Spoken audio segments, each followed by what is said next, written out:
Hello my friends and welcome to episode 20 of our Football Manager 2020 Let's Play Queen's Park Going Pro. Today we are taking on the opening game against Partick Thistle. Now if you've not seen the last episode, we've got 22 signings that we had to cover, a number of outs and sort of all our injury situation, which is why when you look at this team it might look a bit crazy right now. We do also have squad numbers, so as you can see, squad numbers about. As I mentioned, there's crazy injuries, which if you look at our bench, we've got 4 midfielders on the bench and no registered striker. Jack Thompson, Scott Robertson, Jamie Baronis and Brad Lyons, all midfielders or wingers. In fact, they're all really central midfielders naturally at the start of the game. Brad Lyons is now a natural right winger because we trained him to that last season. But we're just struggling, which is why Mark Lamont finds himself at left wing. We could have put Purdue out there, of course, but I prefer Purdue in the middle, so that's where he starts. I've made some risks fitness-wise.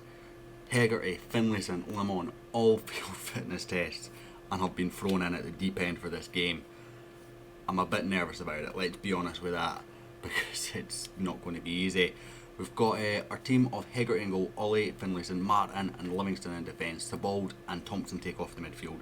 Ataki, Purdue and Lamont start in the sort of attacking midfield positions, and Sean Darkwa, our only striking option, naturally starts up top on his own as sort of normal. I don't recognise a whole lot of their players. I wonder if that's Kyle Jacobs. It is indeed. I'm sure he played for Morton last season. Indeed he did, and I was scouting him for a long time and I elected not to sign him. Is that Keith Watson? It is indeed. Tom O'Ware, Jamie Ness. It's a decent team. Let's have a look at his regen. Let's always have a look at the regen. Let's scout him actually. He's in the Partick Thistle first team. Give him a scout, see what kind of potentially he flicks up with. So that could always come in handy at some point or another. But we're going to get into today's game right now. So I'm going to go with... We're underdogs, give the fans something to cheer for. Probably better for a home game, isn't it? And I have faith. We're instantly going to plunk to our defensive formation for this, which is a deep line playmaker and support, which Sebald can play. He's played there against Kilmarnock and done a reasonable job. I've also got to go and sort my set pieces out because he seems to be taking them all and he's left footed, and all my set pieces are set for a right footer. It's a decent ball early. Finlayson wins it, cleared away. Callahan picks it up, good block. Jack Purdue, the only man to react. We're 2 on 2 here, 2 on 1. Purdue's 1 on 1 with the goalkeeper. He's gone round him. Jack Purdue, you absolute magic man. Oh, what a goal. Jack Purdue picks it up midway inside his own half. I mean, he only does beat one player, and it's just sheer pace. The goalkeeper commits, has the composure to go round, and then just slot home. Jack Purdue, what a finish, son. What a goal. And that is a good start to this game. Snedden launches out. Lamont wins it. Darkwa. Oh, they're pressing well and they're just going round them. As Darkwa hits it straight at the keeper, unfortunately, on that occasion. But a very, very good start for us. Dunfermline also winning. They did in the end manage to get a contract renewed for Kevin Nisbet. Believe me, I tried my heart out to get him. And at no point would he discuss a contract with me, and then he signed a new one with Dunfermline. So that's unfortunate. That's away by Ollie. Can't find the Darkwa, but Purdue picks up, and again, in fact we're 3 on 2 here, and Ataki's the man in pace. You're not going to catch Serge Ataki. Unfortunately, again, hit straight at the goalkeeper. I'm liking the way this team's building. You know, we've got a young side that can develop, and it is such a good team to have. And every single player seems to try. And it seems to fit the system. I'm finding players to fit the system. You know, I'm being very picky. As much as you say I brought 22 players, and how can you be picky? I am being very picky with what I'm bringing in. I'm not just bringing in anyone. That is a complete dive. They've barely been in the game, Partick Thistle. Now they've got a penalty to equalise from that apparent push. Looked like a complete dive, and Jacko's Hegarty's beaten. Didn't even get close to the corner. Did go the right way, but a poor dive there from Hegarty as Tom O'Ware equalises for Partick. They've not been in the game. I'm going to go with a demand more, see if we can just get them riled up a bit. Can indeed. Sebald whips in. That's dangerous. Finlayson is off the bar. We've had a lot of big chances in this game. We really should have been out of sight before that penalty. Lamont with the corner, whips in. Cleared away by Jacobs. Penrith. Can he do to us what Purdue did to them? No, he can't. Ollie just sticks to his task. And Atake, he's away. He's got to close him down there. He's beat another man. Beat another one. And Serge Atake, whatever Jack Purdue does, Serge Atake can do just maybe that little bit quicker is his answer to that. Another counter-attacking one where they just don't get a challenge in. And Atake just bursts past his man, McManus. Gets inside, no one closes him down, and he just slots home. This time not hitting it straight at the goalkeeper, much more composed from Serge Atake. That is why I've spent a lot of money to bring Serge Atake in. It's just that blistering pace. It causes so many problems all the time for teams, and that is exactly showing it. I'm going to go with, I'm happy so far, because I am, in honesty. And I don't think I'm going to make any changes. I'm looking at the fitness of Mark Lamont, so I don't think he's going to last much longer. We'll switch Purdue out to the right, and we'll bring either Berjonas or Scott Robertson on in his position. Is Partick get it clear.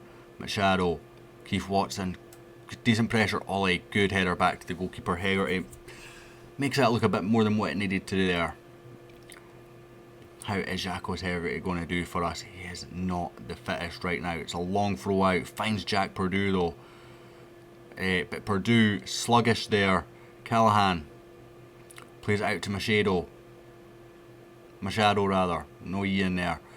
He's got down. Good block on that. Really need Lamont to be closing that down there. Jacobs whips in. McManus was offside anyway. Had a little twitch there as that was headed down. We are going to make that a sub and bring on Scott Robertson for Lamont. We'll swap them around. Purdue can play on the left, just not where I like him, to be honest. I prefer him so much more in the middle. I'm going to give a bit of praise here and continue on. We'll probably have to bring Danny Finlayson off soon. I did put McAllister on the bench for that reason, because again I knew we were going to struggle for fitness in those positions. As poor Paul forward again, Aware flicks forward. Martin wins it. Robertson goes down under the challenge. Hopefully he's okay. He is back up. Atake just goes round his man again. Saved, but falls straight for Sean Adarkwa, our joint top goal scorer last season with our new assistant manager Craig Conway.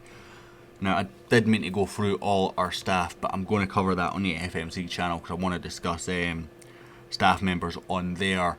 Now I've said that for a while. I am definitely going to cover it this time. So we do have new staff. Gordon Greer's in. We've got Aaron Robin in as well. He is our under 18s manager. I think we're going to bring on Jamie Berjonas for Craig Sibbald. He is starting to tire as well. And we'll give that a little bit of time. And then we will bring Danny Finlayson, our captain, off. Just for, again, fitness reasons, as Scott Robertson brings it forward. Poor, but gets it back. Can he find Serge Atake now? He can. Berjonas out for Ollie. We've not really seen him crossing. He's not the best at it. Berjonas, and it's Scott Robertson.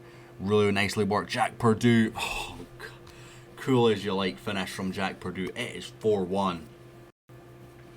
And as I said, I feel there is something special building with this team. Now, don't get me wrong. We've got good players. We've spent money. We've had more money than any other team that would really come through the league would have.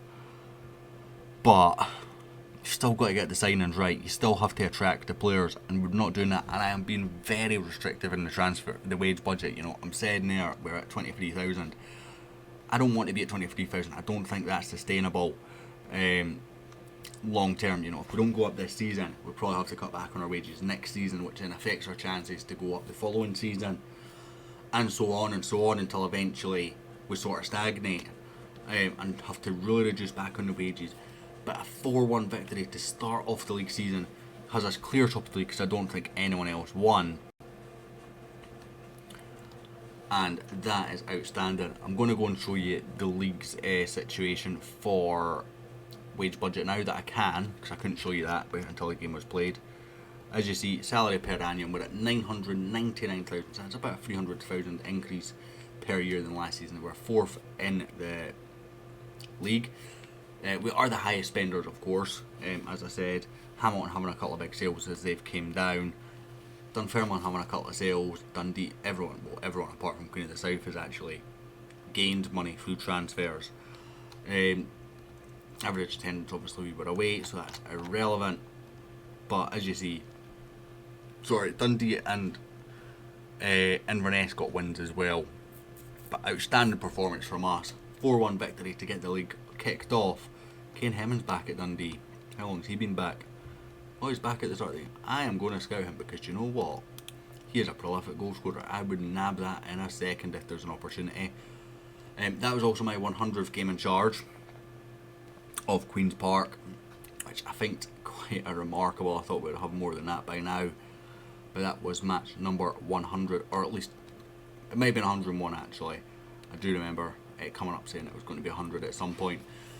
Anyway guys, we are going to come back for the next episode against Inverness Caledonian Thistle. I think that's a good game to come back for. It breaks it up and it gives us to the end of the transfer window for me to make any more sales. I don't think we'll have any more ends now. There is a couple of trials, as you see at the bottom there. Lee Wallace and Matteo Anzelin, both their agents approached me, and I thought I'll bring them in, have them on trial, and if they're a big upgrade, consider them if the wages are right. There were upgrades, but not enough. Apart from Lee Wallace, actually behind strap, but more sort of well-rounded, whereas Anzelin was an upgrade on the defence. But again, I'm not bringing in another guy on £1,000 a week when I'm wanting to cut back the wages. So we're back next time for Inverness Cali. Hope you enjoyed that episode. If you did, hit like, hit subscribe. I'll hopefully catch you all next time.